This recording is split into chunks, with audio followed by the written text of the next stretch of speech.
Good morning friends, তোমাদের সবাইকে জানাচ্ছি শুভ গণেশ পুজোর প্রীতি ও শুভেচ্ছা ও ভালোবাসা। তো আজকে আমার ব্লগটা হচ্ছে টোটালি আড্ডা, খাওয়া দাওয়া আর অবভিয়াসলি পুজো, যাকে ঘিরে আমার এই ব্লগটা তৈরি হয়েছে আজকে।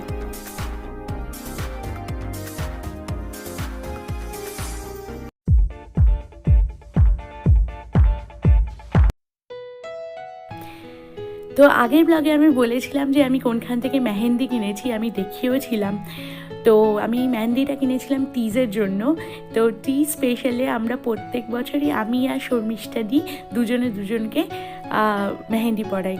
তো আমাদের এই দিনটা খুব আনন্দের যায়। এটা হচ্ছে টিজের আগের দিন, কারণ টিজ তো আমরা করি না, তো কিন্তু শর্মিষ্ঠা দি টিজ করে। তো সেটার আমার কাছে ভিডিও কিছু নেই। তো আমরা আগের দিন এরকমভাবে একে অপরকে মেহেন্দি পরিয়ে আমরা খুব এনজয় করি। আমরা দুজনে কেউই প্রফেশনাল মেহেন্দি আর্টিস্ট নই, তো আমরা যেরকম আলপনা আঁকের সেরকমই কিছু একটা হাতের মধ্যে এঁকে জাস্ট এনজয় করি, আর কিচ্ছু না। মানে জাস্ট এটা পড়ছি, এটাই আমাদের কাছে বিশাল একটা ব্যাপার, আর আমরা এটাকেই খুব এনজয় করি। তো এটা শর্মিষ্ঠা দি আমার হাতে পরিয়ে দিচ্ছে মেহেন্দি ফার্স্ট, দেন আমি এটা শর্মিষ্ঠা দির হাতে পরিয়ে দিচ্ছি মেহেন্দি।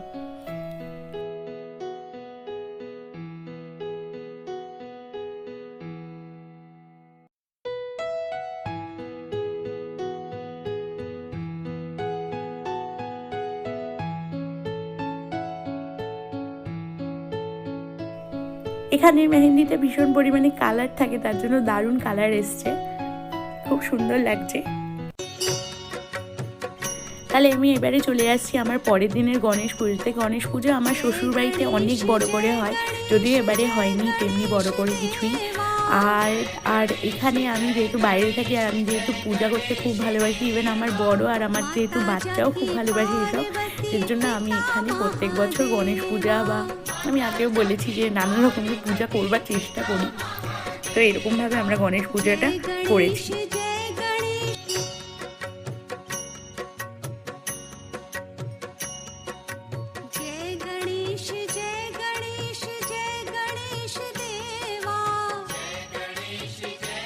আমি সবসময় একটু পছন্দ করি যদি ঠাকুরকে কিছু নিজে তৈরি করে দিতে পারি, তার জন্য আমি লাড্ডুর বানিয়েছি এখানে এরকমভাবে।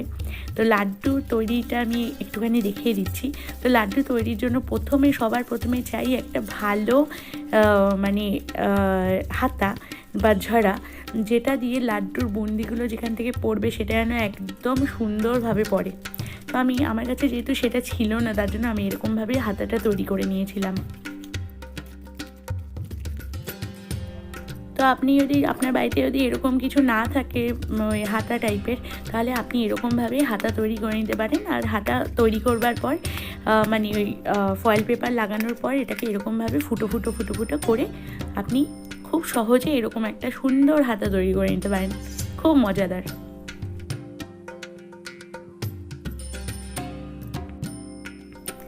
তাহলে লাড্ডু তৈরি করবার জন্য আমার লাগছে বেসন বা চিকপি ফ্লাওয়ার।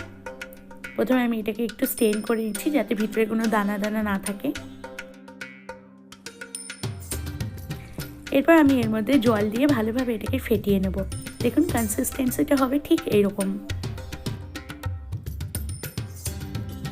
এরপর আমি একটা কড়াইয়ের মধ্যে তেল ঢেলে, তেলটা গরম হলে এরকমভাবে হাতার মধ্যে ব্যাটারটা ঢেলে দেবো, আর ঠিক বুন্দিগুলো এরকমভাবে পড়বে। দেখুন কত ফাইন, কত সুন্দরভাবে পড়ছে, আর নিজের তৈরি করা জিনিসের একটা মজাই আলাদা। বুন্দিগুলোকে আমাকে বেশ ভালোভাবে ভেজে নিতে হবে। দেখুন কত সুন্দরভাবে পড়ছে, জাস্ট অসাধারণ।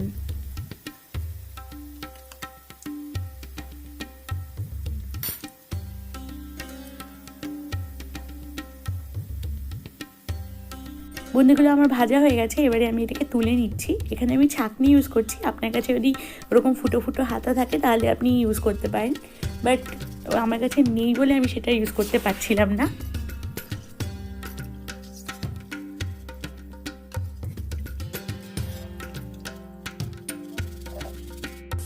এভাবে আমার অনেক বুন্দি ভাজা হয়ে গেছে। এবারে আমি এগুলোকে হাত দিয়ে ভালোভাবে ক্রাশ করে নেব। দেখুন এরকমভাবে ঠিক ক্রাশ করতে হবে আপনাকে হাত দিয়ে।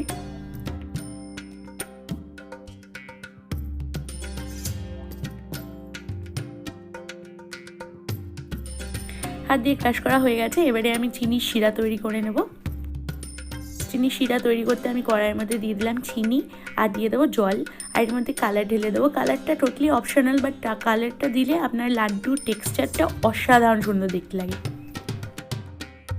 এর মধ্যে আমি দিয়ে দেবো কার্ডামাম। তারপরে ভালোভাবে ফুটিয়ে চিনির শিরাটা এখন হয়ে আসবে, তখন ঢেলে দেবো হচ্ছে গিয়ে বুন্দিগুলো। এবারে ভালোভাবে নেড়ে ছেড়ে আমি ঢেকে দেবো কিছুক্ষণের জন্য।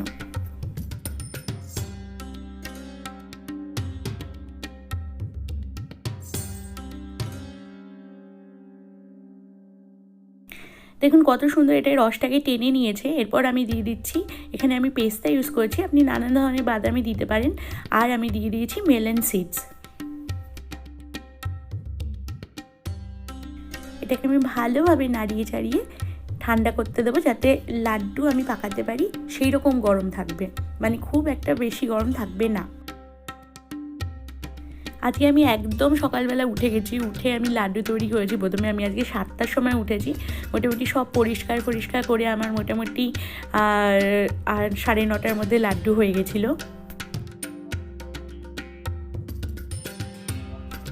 আমার ঠান্ডা হয়ে গেছে মিশ্রণটা। এবারে আমি এগুলো আপনার অপশনাল, এটা আপনি দিতেও পারেন নাও দিতে পারেন, বাট এগুলোর মধ্যে লাড্ডুটা খুব সুন্দর দেখতে লাগবে, তার জন্য আমি এগুলো কিনে এনেছিলাম। এবার লাড্ডুটাকে ভালোভাবে হাতের মধ্যে অল্প একটু ঘি দিয়ে আপনি লাড্ডুগুলোকে ভালোভাবে এরকমভাবে গোল গোল গোল গোল করে রেখে দেবেন। দেখুন কি সুন্দর দেখতে লাগছে, জাস্ট অসাধারণ দেখতে লাগছে লাড্ডুগুলোকে। যে কোনো জিনিস বাড়িতে তৈরি করবার মজাই আলাদা। এটা যদি আপনি দোকান থেকে কিনে আনতেন, জাস্ট কিনে ঠাকুরকে দিয়ে দিতেন, সেটা একটা আলাদা মজা, আর নিজে তৈরি করে দেওয়ার একটা অন্য লেভেলের মজা থাকে। তো আমার লাড্ডু তৈরি হয়ে গেছে। এরপর ডেকোরেশনের জন্য উপরে একটু পেস্তা দিয়ে দিলাম। তারপরে আমি চলে আসছি আমার পুজোর প্রিপারেশনে। দেখুন কত সুন্দর আমি আজকে ফুল পেয়েছি। এটা একটা ছোট্ট গণেশ আজকেই আমরা কিনে এনেছি। তো আমি গণেশকে বসিয়ে দিলাম আসনে। ওরকমভাবে তো আমার কোনো আসন নেই, আমি জাস্ট কাচের টেবিলে এখানে পুজো করছি, আর 5 রকমের ফল দিয়ে।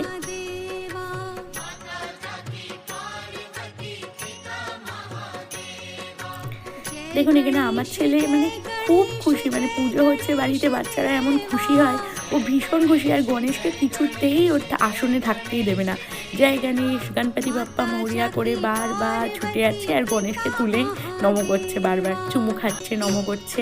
মানে এটাই এক্সপেক্টেড বাচ্চাদের থেকে। দেখুন আমি বাড়িতেও মিষ্টি তৈরি করেছিলাম, কিন্তু মিষ্টিটা অত ভালো হয়নি বলে আমি ঠাকুরকে দিইনি, আমি তার জন্য কিনেই দিয়েছি।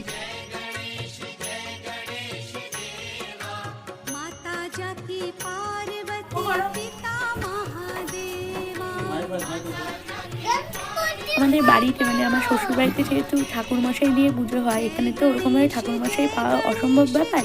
তো আমি ইউটিউবে মন্ত্র চালিয়ে ভালোভাবে ঠাকুর পুজো দিয়েছি। রাত্রিবেলা মোটামুটি 15 থেকে 16 জনের মতো ইনভাইটেড ছিল, তো তারা সবাই আস্তে আস্তে চলে আসছে। তো আমি তার আগেই রান্নাবান্নার সময়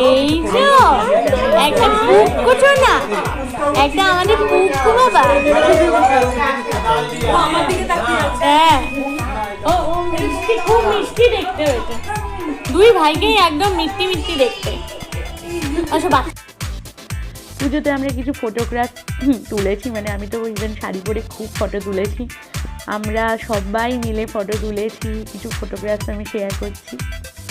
তো সবাই এসেছিলো, দারুণ মজা হয়েছে, আমরা দারুণ মজা করেছি, খেয়েছি দেখছি, অসাধারণ সুন্দর মজা করেছি।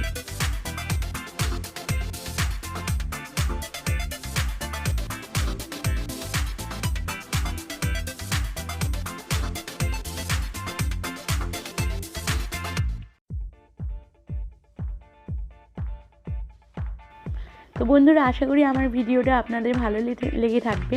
Thank you for watching my videos. ভালো থাকবেন, সুস্থ থাকবেন, প্রাণ ভরে খাবেন, মন ভরে মজা করবেন। Thank you so much for watching my videos.